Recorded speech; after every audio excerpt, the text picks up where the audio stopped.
Yes. Susan, go ahead. Okay. Welcome, everyone. My name is Susan Gladstone Pasternak, and I am the very proud Executive Director of the Jewish Museum of Florida, FIU. I'm very pleased to greet you all this evening. On behalf of the Jewish Museum of Florida, FIU, the Global Jewish Studies Program at FIU, and the Stephen J. Green School of International Public Affairs at FIU, it's my pleasure to welcome you to the program Yentl Revisited, Gender, Religion, and Queering Tradition.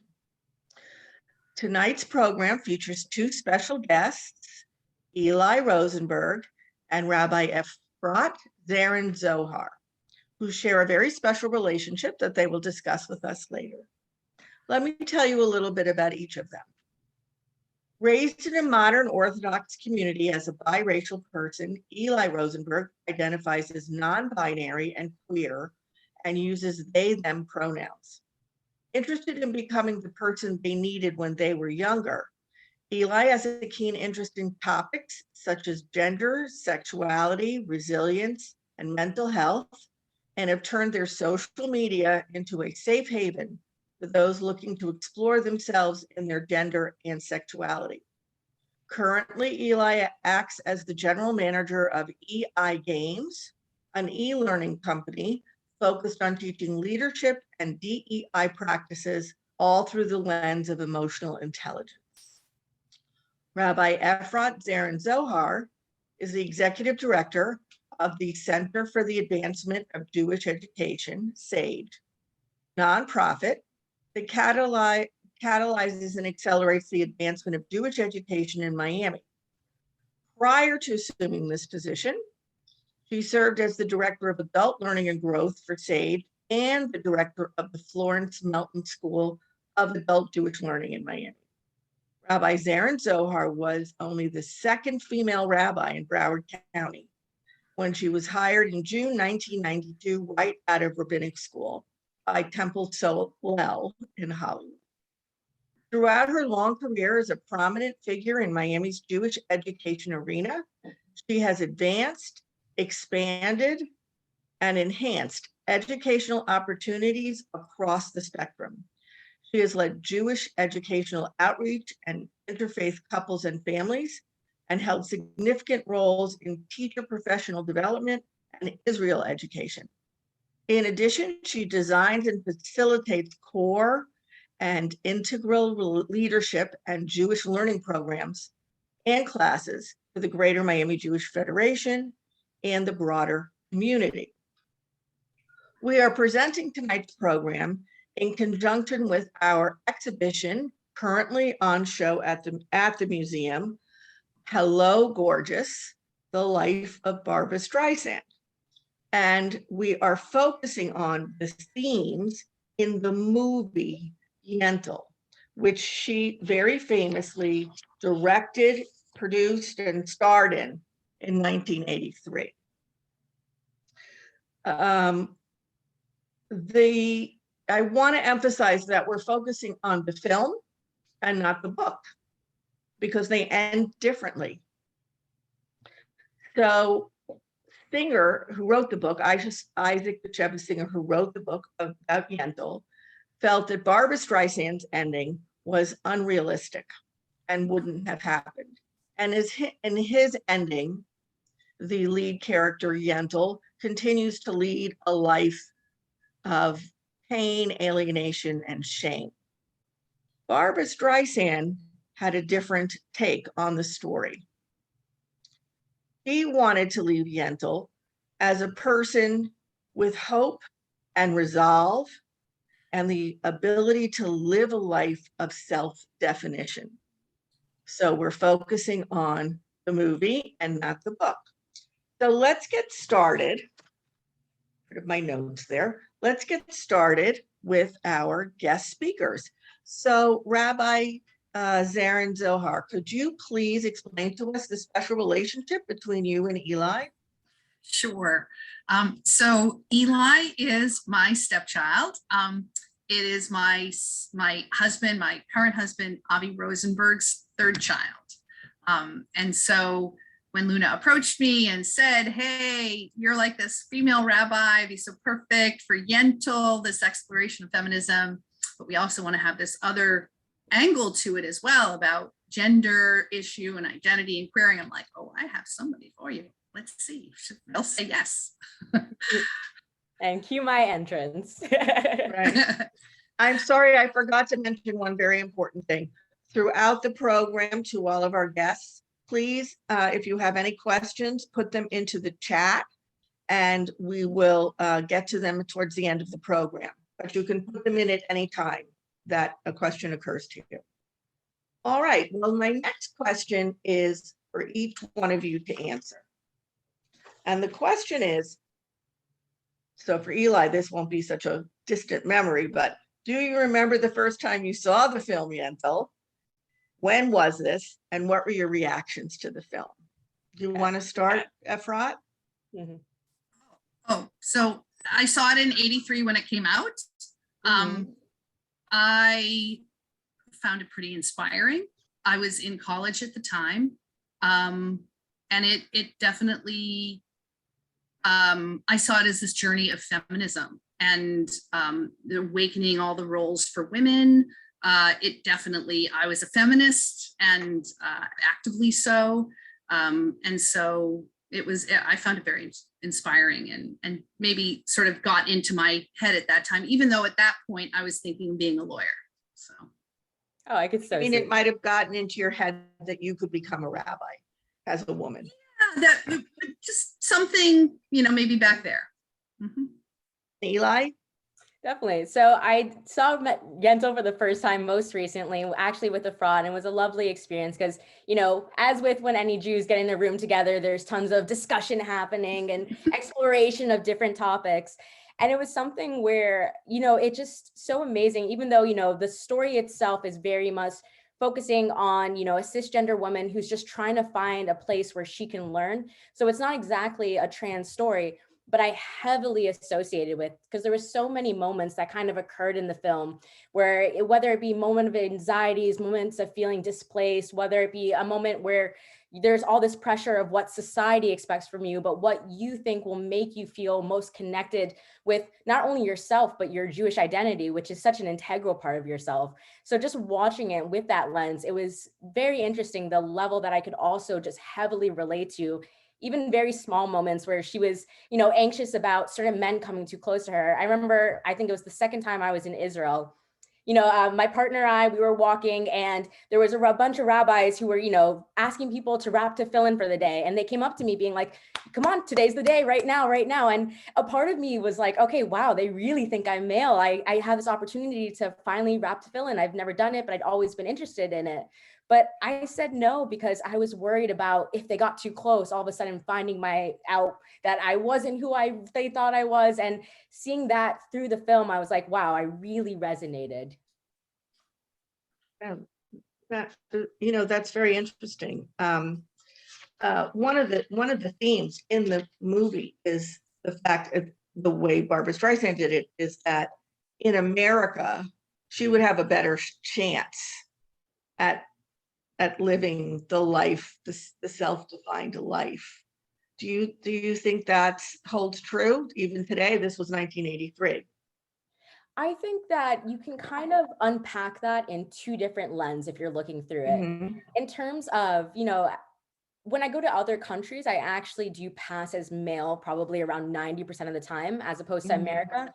And that's something where but I also feel like, again, I'm so privileged that I'm able to live in America because I know that so many people who have similar identities than I do can't live their authentic truth because not only is, I might deal with some people saying nasty things to me, but I'm not necessarily worried about, thankfully about my life, my safety of being excommunicated, all these things that happen in other areas, especially if we're looking at particular cultures where not assimilating is such a huge part of the communal aspect of who they are. So definitely I'm call myself as being highly privileged that I get to live in a society where, okay, maybe this synagogue, this temple might not be where I fit in, but somewhere on the Florida map, I can find places where people will call me by the name I prefer to be called by the pronouns that make me feel like I'm being seen, that I'm being heard, that I'm being just being myself, So I 100% feel very lucky, and I can resonate with why she had that kind of forward thinking of,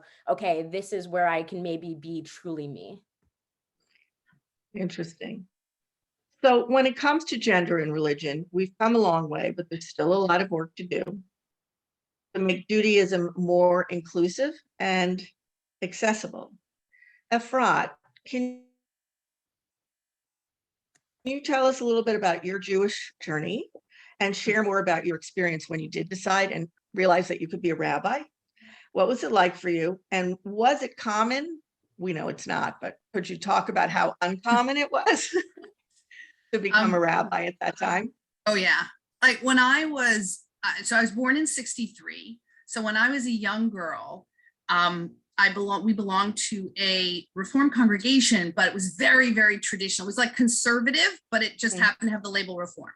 So only in 1972, when Sally Presand was ordained the first female rabbi in the Reform movement, did this synagogue decide on the board level to allow a woman to ascend the bima. And I literally remember as a young girl, sometime in 72 or 73, sitting in the sanctuary. It was like packed like Yom Kippur, but it was not Yom Kippur. But everyone was like watching as Sophie Cohen ascended the bima and had an aliyah for the first time, like first woman ever. And it was huge. And I remember as a kid, people would ask me, oh, so what do you want to be when you grow up? And I would say, I want to be a rabbi. And everybody would laugh. They would laugh. They like pat you on the head. They thought that was the cutest thing.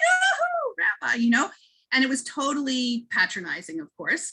And I, grew up in a home where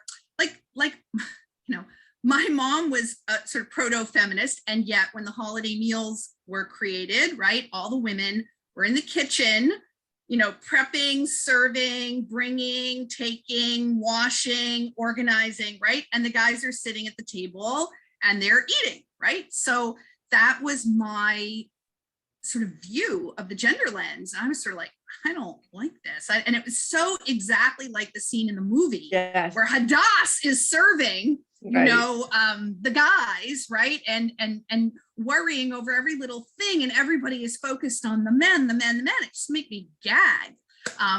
So didn't like this world that I was expected to kind of join in. And when I went off to, I had a sort of a religious crisis when I was an adolescent after bat mitzvah, kind of gave up on God, didn't see myself as, so if you don't believe in God, how are you going into the rabbinate? So that whole notion of being a rabbi disappeared. And I thought, oh, I'll just be a lawyer. But then I also had another crisis when I took a pre-law class in college, and I didn't really enjoy reading case law at all. I found it really amazingly boring. And then I'm thinking, oh my gosh, I'm going to have to do this for the rest of my working life. And now what? And I took a career test and the career center, and they said, you should be a pastor. And I said, well, I'm Jewish. They said, what's a Jewish pastor? I said, a rabbi. They said, you should be a rabbi. And I'm like, ah. And then slowly over time, unfolding more spirituality in my life and applying and getting in. But it was, my class was the first class at HUC in 1986 to be evenly divided between 50% men, 50% women. And so think about how long it was from 1972 till 1986. And when I went into rabbinical school, non-Jews would say to me, I didn't know that women could be rabbis. And Jews would say, oh, you're the first person I've ever met that's like studying to become a rabbi or is a rabbi. And that lasted up until probably about 5 or 6 years after I became a rabbi, was ordained in 92. So it's very unusual. And it's, of course, always the irony is that once it becomes normalized and normative, then everybody forgets all the struggles in the history and how difficult it was and all the microaggressions and the macroaggressions that you put up with and was so normal in those days. People coming over, I've never kissed a rabbi, so many men would say as they plunged in for a kiss. Oh my goodness. The onag, it was just, and they did it. It was with a joke. It was with a smile, so much was out of ignorance and wasn't intent. Like I really, my issue was I would determine, okay, who is this intentional, like they're trying, right? And who is just being oblivious and ridiculous because of different generations and so forth and so on. And I do have to shout out to the older women, people older than myself, that generation, their 60s, 70s, 80s, and so forth. They were like the biggest champions. They were like so on my team. It was amazing. Yeah. So that, it's just like it flows, and then suddenly, you're not a novelty anymore, and everybody forgets how hard it was to break those barriers. But that's just life. That's in every different breaking barrier group. That's why it's important for us to be able to hear from you, so you can remind us, of what it took for you to become a rabbi at that time. Eli, you grew up in an Orthodox household. How has your relationship to Judaism shifted over time, or has it? Definitely. I will answer that question, but a joke popped into my head and I'd be remiss if I didn't mention it. About when you were saying you should be a rabbi. I don't know why. I was picturing like a Uncle Sam type of poster, but he's wearing a black hat instead of an American one. So that's my little moment of humor, but now I can go ahead and answer the question. So it's interesting because I feel like so much of when you're raised in a religious household, whether it be Orthodox, whether it be Reformed, whether it be conservative, whether it be a-religious, there's so much of that time where initially your thoughts on everything are the thoughts that were kind of conditioned. You know what I mean? It's the things that you're supposed to do this. This is what's right. This is what's wrong. And then as with anything, even outside of religion, adolescence is an awkward time when you're coming into yourself and you're thinking like, okay, well, what do I actually view as important or not important? What do I view as actually being right? What do I view as being wrong? And this is something where during that time, my sexuality, my gender expression, those thoughts were starting to play around, and I was just filled with panic of, well, what is that going to look like? What is my future going to look like? Am I going to have to just pretend to be someone else for the rest of my life to make everyone else around me happy? And, through time, it's something where I realized that I'm also very, very fortunate. If me being on a panel with my stepmother about my gender and sexuality isn't an indication enough, but I have a lovely, supportive family, which I'm truly blessed with. That once I realized that all these added pressures that I had about society were actually getting in the way of me feeling connected to being a Jew at all. So I started having these feelings of, okay, and this is again, before, I was just clouded with anxiety, assuming that I'd be just meet with overall rejection, that there wasn't any place for me. So I was like, okay, well, what are my options? It's probably just leaving Judaism behind. But then something along the lines, I started realizing that I didn't have to. I just didn't have to do Judaism the way that I was originally conditioned. I can take inspiration from it, but I can make it work for how it would work best for me and how I would feel most connected. And to connect it directly to the movie itself, Yentl, when we see her first, you know what I mean? We're opening it up and she's completely indifferent to the world around her. She sees women talking about fish or the books that the bookseller was selling, that they can only have storybook. And she was filled with like resentment. She's cooking dinner, the task that she was meant to do, and it burns because why? She doesn't feel connected to her place there. All of a sudden, when she starts becoming Anshel, you see the light in her eyes. You see this laughter that's painted on her face. And that's something that I really, really, again, resonated with, because all of a sudden, when I came into being Eli, who, wears the clothes I did, practices Judaism the way I do, all of a sudden I felt a deeper connection to Judaism than I had in years, because it was something where, again, every time I would think about being Jewish, I thought about, oh my God, I'm queer. What is this going to look like? I'm filled with anxiety. But then once I just slowly came into the person I am, I was like, that's so cool that I'm also Jewish and queer. It's so cool that I'm Jewish and non-binary. And I feel such a sense of pride also just talking about my relationship with Judaism, with other people, because it's something where I'm like, this works for me. Like, yes, my father has a long white beard and wears a kippah, but he also goes out of his way to make me feel loved and accepted and taken care of. And that's something where I actually feel so much more pride, because I get to brag about the type of Judaism that I've kind of created for myself that just feels true to who I am as a person and true to what makes me feel most comfortable as the person I am. Wow, so insightful and so well spoken. Thank you. Thank you. That one. Let's talk a little bit about some new traditions that have developed in Judaism to begin to tackle some of the different issues of traditional women versus men roles. One of them is adding an orange to the Seder plate, for example. Ephra, could you explain to us how that tradition started? And then Eli, maybe you could tell us if there are any new rituals or traditions that you've started in your family. More than happy to. So I guess the orange on the Seder plate is actually a really interesting tradition that connects both of the topics that we're kind of, circling around feminism and the role of women, as well as gender and identity. Because it actually was started, and supposedly the story goes that I think it was Susanna Heschel, was a professor of religion at Dartmouth College, was having a conversation with someone, a rabbi, and that rabbi said, when women can be rabbis, there'll be oranges on Seder plates. And that seemingly morphed out into the world. And then lots of women decided, oh, we're putting oranges on our Seder plates to go. See, we're in favor of what seems to be in the impossible. But then I heard later on that it actually wasn't about women. It was about queer people. And that it morphed into something about feminism because that was much more acceptable.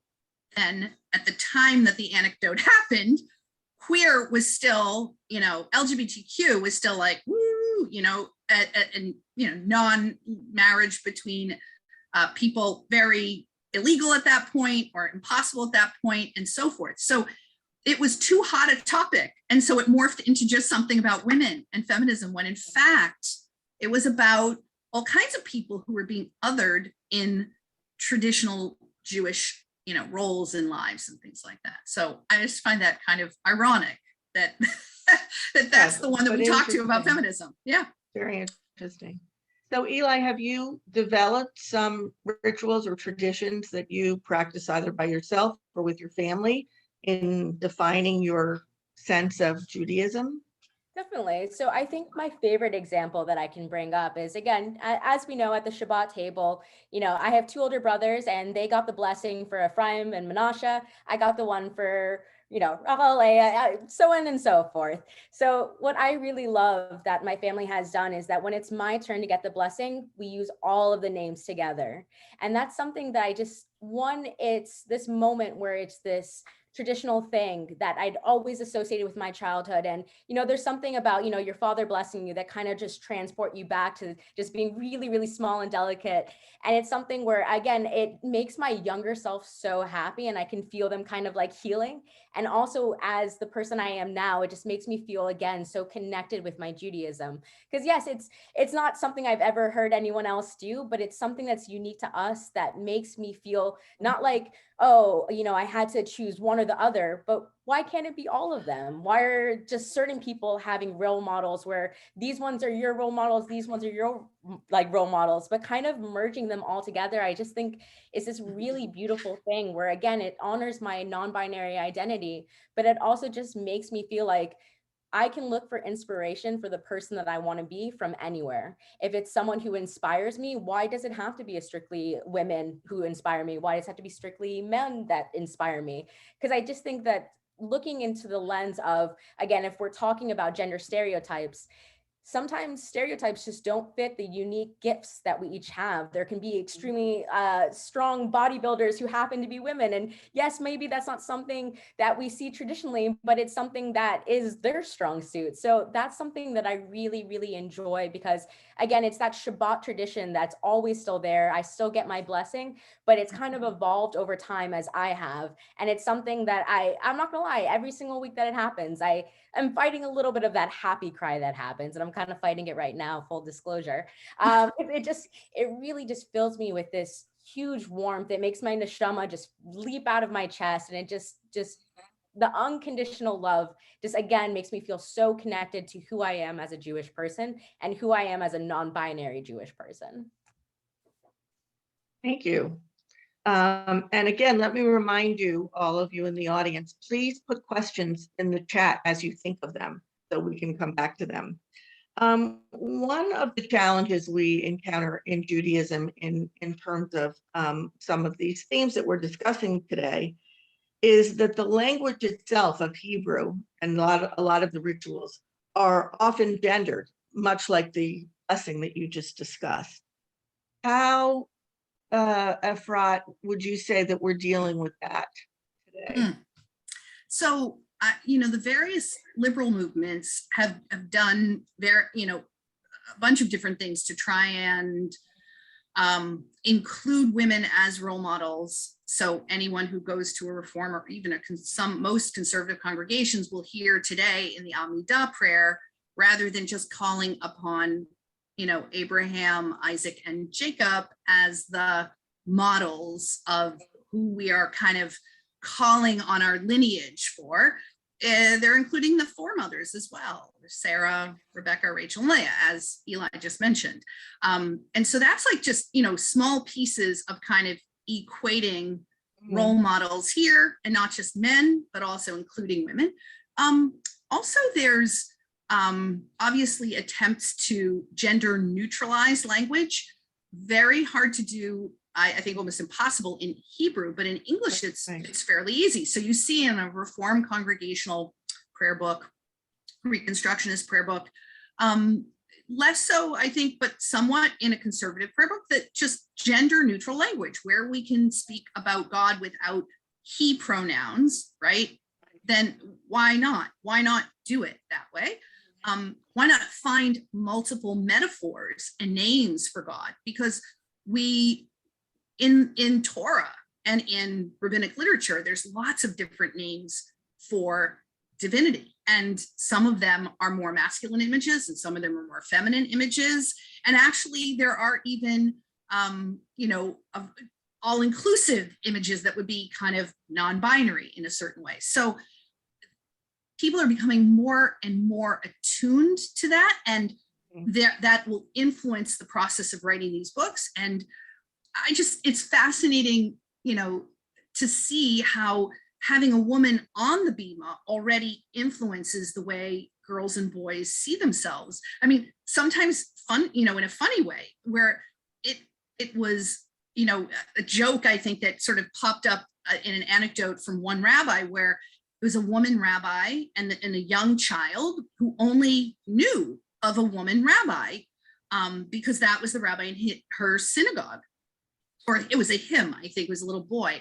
And the rabbi in his synagogue was a woman from the time that he was born, I guess, until, he got to be about 5 or 6. And people, at some point, somebody might have asked him, "Hey, do you want to be a rabbi?" And he goes, "Oh, I don't think I can. I'm a boy." Just like, right? It's the lens by which we see things as young children, right? You only know the world that you're in. And so you should never underestimate the influences of providing lots of different role models, lots of different live and historical figures, lots of different, ways to talk about divinity and the divine. And so many of them part of tradition. So you just pull from tradition rather than filter, right? You're looking specifically for those things. And they're there if you're looking. I mean, in Yentl, just to make one last connection, in Yentl, remember you probably went over most people's heads because there's a lot of Talmudic arguing, and it's designed to be almost background noise to the story. But if you heard, there was a point where Yentl is, I think, arguing with a victor, and she's saying,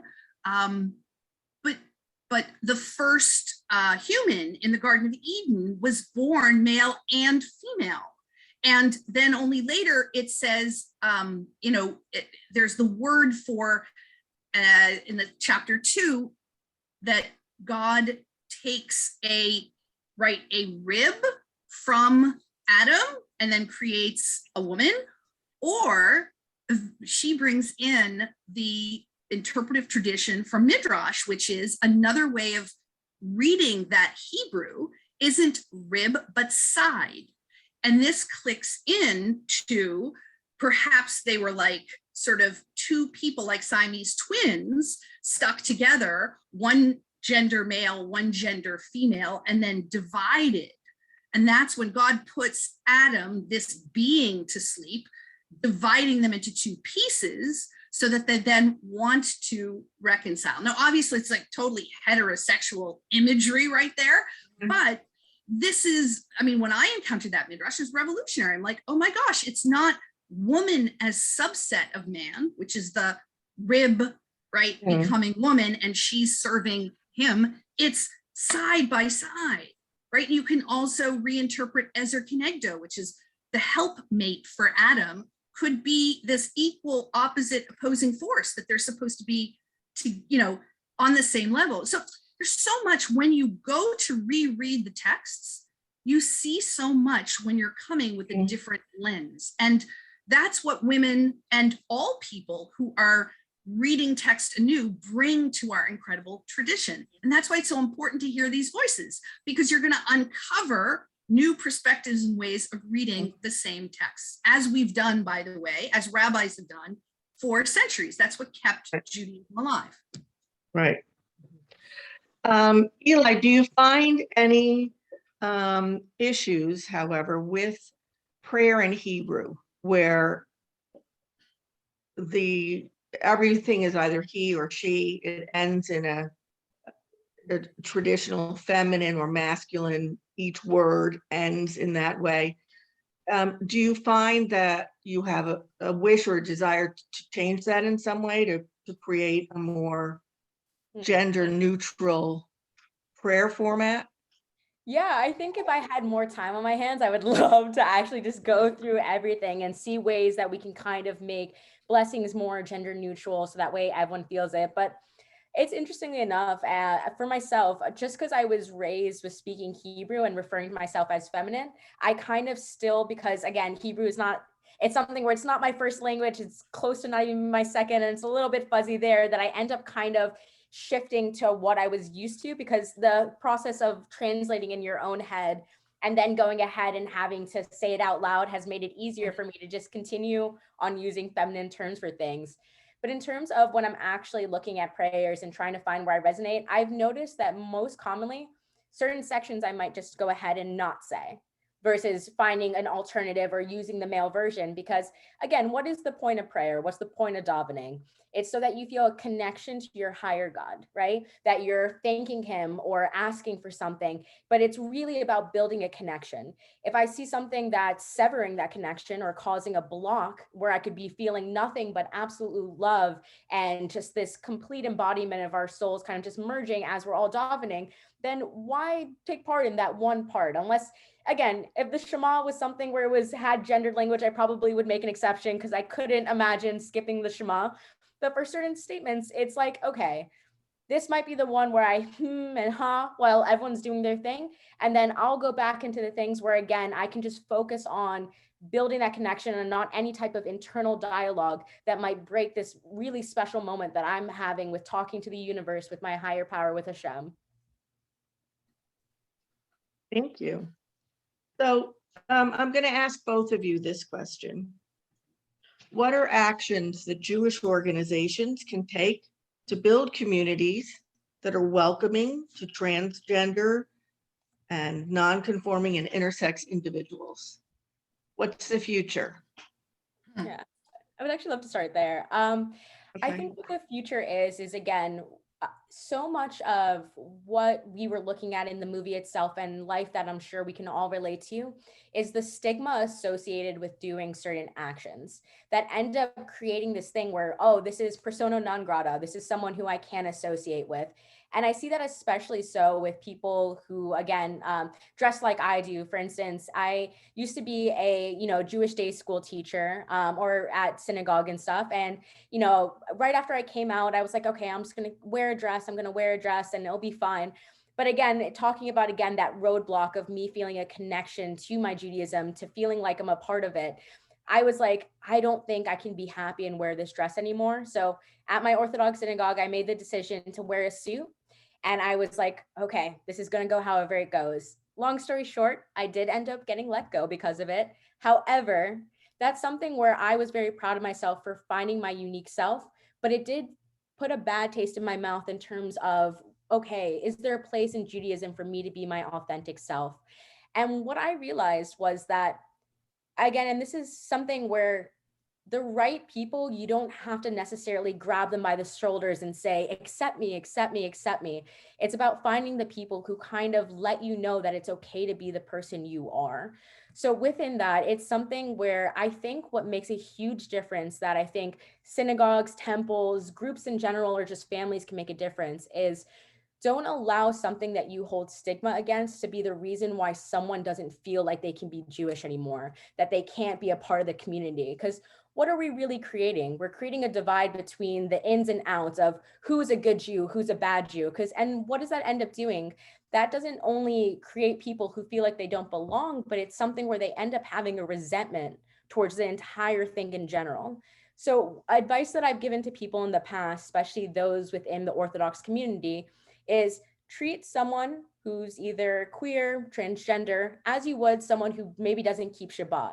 It's something that you personally yourself might not do, but it's not a reason to feel like they can't come to your synagogue. It's not a reason for them to not be able to be in your home.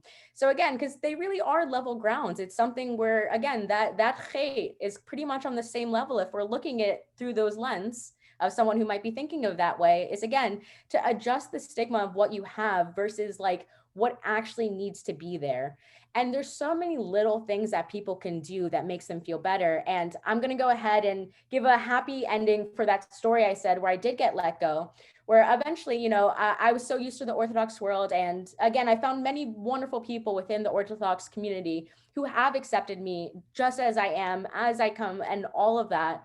But for a while, I was like, okay, I don't know if trans and me teaching children about Judaism is necessarily going to go hand in hand. So I was applying for a job at a Reform temple. And I was like, okay, I'm not going to mention I'm trans. I'm not going to mention it. The first question that she asked me was, what are your preferred pronouns? And that just took me back so much. And I realized I also had to adjust my own unconscious bias, assuming that anyone within Judaism is just incapable of accepting me. And that's something where, again, not only did I just was so thrilled to continue on working there, I started recommending that place for other queer friends of mine who were looking to go to a temple. And it's something where, again, the really small things that people do can make such a huge difference to someone's life. Because yes, I remember that story being let go, but how do I always try to end that story was there was a place that accepted me for exactly who I am, and this is what I did. So I think sometimes what people need to look at is, again, don't worry about changing everything, worrying about changing your initial reaction, because really one person really does make a difference in terms of making someone feel accepted or not. Again, we can look at one of those like high school movies where the person's anxiously walking into the lunchroom, has nowhere to sit, and ends up in the bathroom crying, sobbing. But that story would look a lot less tragic if there was just one person who wanted to sit with them. And I think that's just something that on an individual level, if we were to all just practice, okay, how can I make this person, even if everyone else is doing something else, how can I make this person feel like they have a home here, they have a place here, they have allies here? And it's wonderful that you have found that in your life. So you would agree with Barbara Streisand on the way she ended the movie. I think Barbara did a wonderful job with that. Efrat, what do you think from your perspective? It's so interesting about the future. In terms of the movie. It's just so fascinating because it's, if you ever watch European movies, they don't always have the happy ending. It's very American to always strive for and long for that happy ending. And so in some ways, Barbara is also reflecting her Americanness. So that's also a piece of it. But I do believe that, look, you got to get out of the old country had a lot of boxes, and people had to fit into those standard boxes, which is why America was so enticing, not only for the opportunities, the economics, and not being, a victim of pogrom, etc., but also because it was just like this uncharted territory where all the boxes are sort of rattled because it's all these new people coming together to kind of create something anew. And that opens things up. So it means that just because I was thinking about the movie, the fact that a learned woman would be considered a demon, like, just absolutely scary and horrifying. This must be some creature from another place. And that's not so long ago. It really isn't. Like, we have to remember institutionally that what is now today so conservative with a small c, so absolutely traditional, like a Beis Yaakov school for girls, right? One of the most traditional Orthodox schools for women was established in the early 1900s and was absolutely so revolutionary in Poland at the time that it was established that it was considered to be horrific. Like, no, who would send their child to a school for girls? Girls don't know that kind of schooling. What are they going to get into their head? I mean, it's shocking, right? This is 100 years ago. It's not 1,000 years ago. It's literally 100 years ago. So again, the very things that are absolutely freaky, revolutionary, radical, unacceptable, total heresy, 100 years later, are like the most normative and, in fact, completely reactionary, like very much very conservative kind of school. So again, these are all things that happen over time. And how do communities welcome? They welcome by taking chances. They welcome by contacting the organizations like Keshet and Eshel that are in the Jewish world, a wider bridge that can help the organizations talk about what does it mean to welcome. So like one thing I remember hearing at some rabbi's conversation, even though I haven't been congregational for a long time, was, what does your intake form look like on your membership dues form, right? You're going to hand someone a piece of paper, quote unquote, that they're supposed to fill out to become a member of your congregation.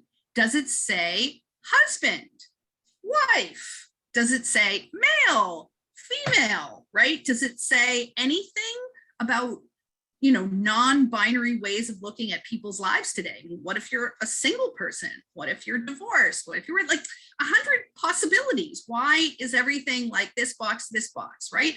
So it's looking at what's that first impression, just like Eli just said. What's the thing that I'm going to ask or state that's going to be a welcome, as opposed to I don't belong here, that's for sure. So there's lots of organizations that can help with this, and it's about wanting to reach out and find out more so that you can create that welcome space. One of the things you both touched on is the beauty of the individual act of kindness and what a difference that can make. We're already at 7:45 and I want to make sure we have some time for questions, and I know we do have a few. Luna, can you help now with the questions? Yes. First, I want to thank you all. This has been a fascinating conversation. For those of you that don't know me, I'm Luna Goldberg. I'm the education manager at the Jewish Museum of Florida, and I will be leading our Q&A. So we have a few questions in the chat already, and I also want to encourage people to keep on sending them in. And the first question that we have is from Donna Dambrit, and she asks, what do Efrat and Eli think of queer Jews drawn to more observance in terms of community? I think it's something where, again, because I definitely have talked with people about like whether or not they're trying to convert in or if they're just trying to look for their place, of just trying to be more observant, but being like, okay, is this something that I can do, something I can't?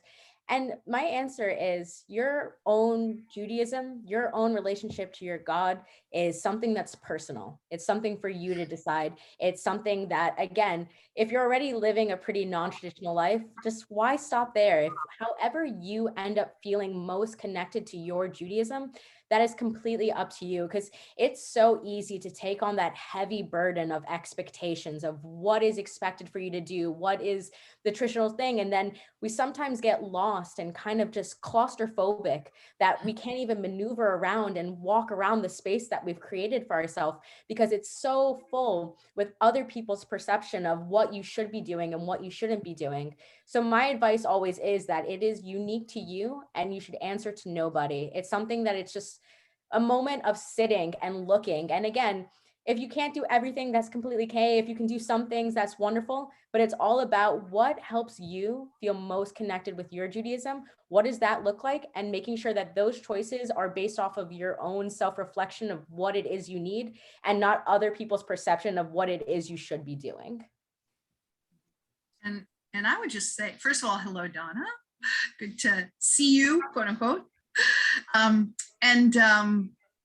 I think, queer Jews drawn to more observance, and then where would they fit in terms of community? So first of all, the fascinating thing is, queer Jews are Jews like everybody else, right? And humans like everybody else who are spiritual seekers, like Eli said. And I find that it's not actually so strange to have somebody want to potentially be in an Orthodox congregation or be part of an Orthodox congregation, even if they're not, not a standard cisgender person.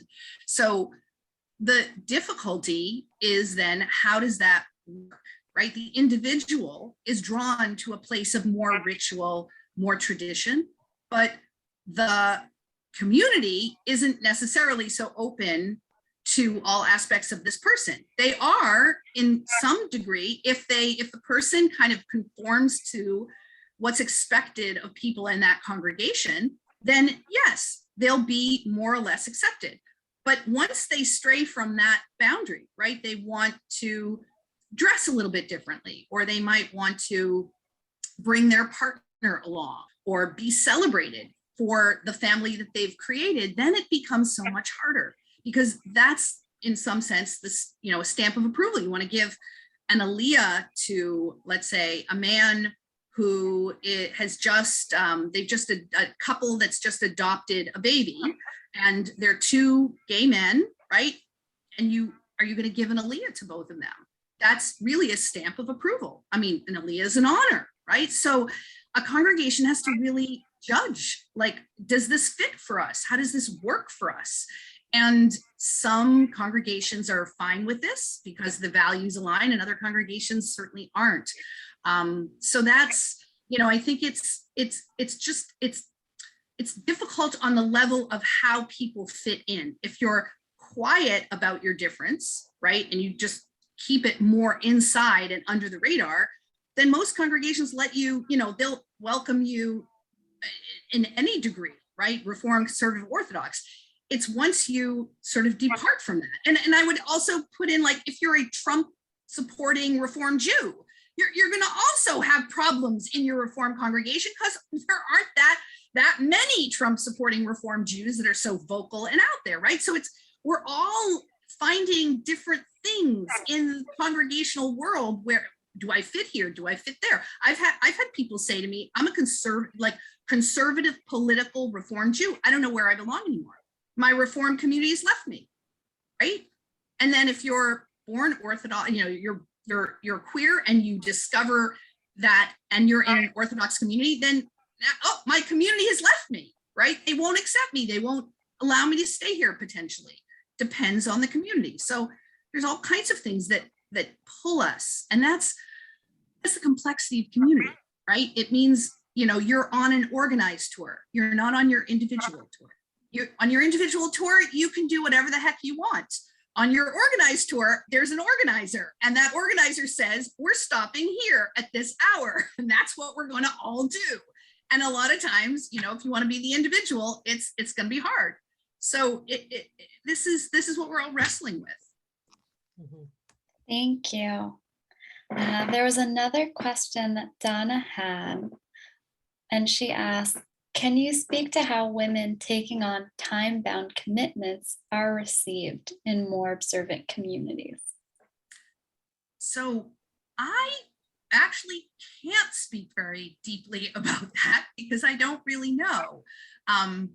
I know that there are, from the point of view of women studying Torah, I know that there are a lot more institutions and organizations that are dedicated to women having more opportunities to study at a much higher level in an Orthodox setting. So there's Drisha in New York, and there's now, a seminary to ordain women as, if not using the word rabbi, as somebody who functions as a rabbi. Maharat is the term that gets used a lot.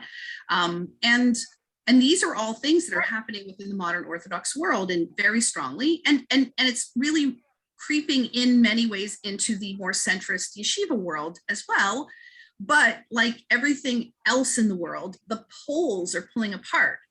And the women's issue is often one of those that's like a touch point. Like, you can often see the values of a country simply by looking at how they treat women, right? What opportunities are available for women. Like, we're kind of the canary in the coal mine. And I would say LGBTQ is very similar. Like, how is this group being treated? Will tell you a lot about what's going on in the values of the community. So so that's, time-bound commitments, I don't know. I always found it fascinating personally that it made a lot of sense to prohibit women from time-bound commitments when lives were short and women were giving birth pretty much very soon after they were menstruating. They were married off and they were having children. And then, the moment that they were finishing menstruating, they were, dying or taking care of grandchildren, right? Or still potentially bearing children into late years. But most of a woman's life as an adult was taken up with childcare. And that means you can't give women time-bound things to do, because anybody's taking care of a toddler or an infant, like, they're on their own time. They're not, doing it on your schedule. So that made sense. But now here we are in the 21st century, and many women are certainly delaying getting married, even in the Orthodox community, to their mid-20s. And then potentially, children come after that. But then we have these long lives where, we don't have any children. We're empty nesters at a certain point, and we're still young, healthy, vibrant, have decades, God willing, to live. So why aren't women obligated during the time before childbearing and the time after childbearing? I can get it once you start to have kids, but before and after, why not be obligated? Like, and part of it is, of course, the rabbis and tradition up until very recently never had to deal with this. It wasn't factually the case that we lived long enough or that we were getting married late enough. So it's, and anything that's traditional by nature is changing very, very slowly and incrementally, because the value of the community is hanging on to the beauty and the traditions of the past and not making any rash, radical changes. So it'll be interesting to me to see if over time, maybe somehow this changes based on the new realities that we're experiencing. Thank you. And to bring us back full circle, Eli, you had told us this story of being in Israel and being approached to put on to fill in. Mm-hmm. Is that something that you practice? Is that feeling that's shifted for you? So no, that is not something that I practice necessarily. It's not something that I wouldn't do. It's not something that, again, if we're talking about what makes us feel connected, it's not something particularly that completely connects with me. It's not something I'd be opposed to. Now that we're talking about it, I kind of am a little bit interested in doing it, especially if we're talking about kind of breaking stereotypes and all of that. But no, I do not. I also saw one small question of asking my age, which is always a very popular question whenever I speak, because I do have a bad case of baby face, but I'm 24. Yeah. Thank you so much. I'm going to hand it back to Susan to close off the program. Okay. So there was one question at the end about where to access this, and I believe it will be living on our YouTube, the museum YouTube. Could somebody type that into the chat for the guests, how to access? Yes, Everyone Okay. will receive a thank you email with a link to the video. Okay. Oh, Okay, terrific. So a big thank you to our two speakers, Rabbi Efrat, Zarin Zohar, and Eli Rosenberg. Thank you so much for joining us this evening and for such a frank discussion, frank and open discussion. We're very appreciative. And I also want to thank our sponsors, the Global Jewish Studies Program at FIU, the Stephen J. Green School of International Public Affairs at FIU. I'd like to invite you all to come see the Barbra Streisand exhibition. We have a very large section on Yentl and the whole making of the film, and we actually have the robe that the character of Yentl wore as Yentl when she got married. So that's in the museum. Also want to invite you to join us in person on Thursday, March 3rd at 7:30 for our next program in our series of programs around the Barbra Streisand exhibit called Funny Girls, a Barbra Streisand drag show. This will be at the museum at 7 p.m. And again, there'll be a link given to everyone of how to register for that drag show. We'd love to see you in person at the museum, either to see the drag show, to see the exhibition, or both. So thank you all so much for attending this evening and this very interesting program. And I wish you all a very good evening. Bye, everyone.